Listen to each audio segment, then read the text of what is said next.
politicians talk, but one of the things that I've often seen politicians do, they'll often say, well, we need a 5-point plan. So I thought this morning, you know, we probably need a 5-point plan for this Pause for a Cause walk. So when I was thinking about it, well, we've got a great location. We've got great weather, unlike last year. We've got a great cause. We've got great people committed to that cause. And we've got great animals as well. A great 5-point plan to make sure that this year's Pause for a Cause is an unbelievable success. This is my 10th year at the Pause for a Cause. Can't believe that I've been with the SPCA that long. But this event has grown every single year. And my first event was in Burnaby. And we've moved locations and we've eventually got to Stanley Park. And I think this is the greatest location.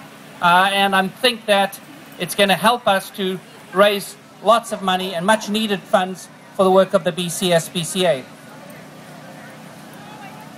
I'd like to take this time to thank you so much for coming out today. As Randine mentioned, this is our signature event, and it takes place in over 30 communities across British Columbia. And the hope is to raise, once again, over $1 million to support the work of the SPCA. We care for about 34,000 animals each year and conduct over 7,000 cruelty investigations. And our advocacy work helps us to reach millions of animals each year.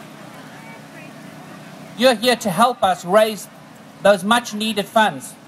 And they're to help animals like Scruffles. And no, he's not mine, but Scruffles is available for adoption. I've already told Randine that I'm not adopting Scruffles, but I'm hoping that someone here will want to open their heart and their home to an amazing animals. And look how calm she is. Great option for adoption. So if you're thinking of opening your home to new animals, why don't you consider Scruffles? On behalf of the SPCA, I'd like to recognize the generous contributions of our corporate sponsors. Their relationships are integral to raising awareness and much needed funds for the work of the SPCA. And I might have done this 10 years ago without notes, but when you get older, you need some notes. So first of all, to our title sponsor, Scotiabank. We've been title sponsors for 6 years. And during that time, they have contributed more than $400,000 to the SPCA. And the great things is more funds are still coming in. Thank you so much, Scotiabank, for your continued support for the work of the SPCA. I'd also like to thank our other provincial sponsors, Bosley's Pet Food Plus, See Ya Later Ranch Winery, Coast Hotels and Resorts, Pet Secure Pet Health Insurance, PricewaterhouseCoopers, Global TV, 99.3 The Fox, CKNW, and TV Week magazine.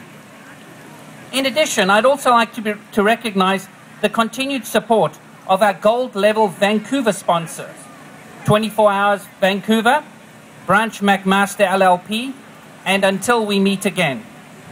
And also to all our community sponsors who have demonstrated their compassionate support for the work of the SPCA. So today, whether you're here to celebrate your fundraising success, whether you've adopted an animal from the SPCA, or whether you just love the work of the SPCA, or you love animals, welcome. We hope you have a really great day, and let's go out there and raise new records for this event. What I'd like to do now is introduce the volunteer president of the board of the SPCA. And I just wanted to quickly mention that 116 years ago, a group of concerned citizens, volunteers, got together. They were concerned about the plight of animals in British Columbia, and they established the British Columbia SPCA. It was a group of volunteers. And the same group of volunteers, okay, not exactly the same people, but volunteers continue to be the lifeblood of our organization. and that includes being on our board of directors. So it's my great pleasure to introduce the chair of the board, the president of the society, Cindy Souls.